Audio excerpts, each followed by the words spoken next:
The Fitness Gram Pacer test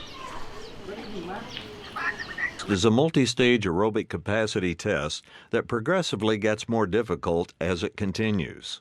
The 20-meter pacer test will begin in 30 seconds. Line up at the start.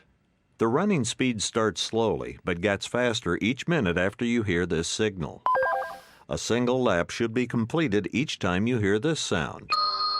Remember to run in a straight line and run as long as possible. The second time you fail to complete a lap before the sound, your test is over. The test will begin on the word start. On your mark, get ready, start. Feel it.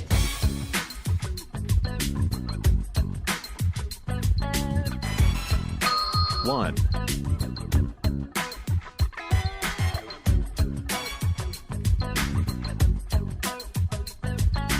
2,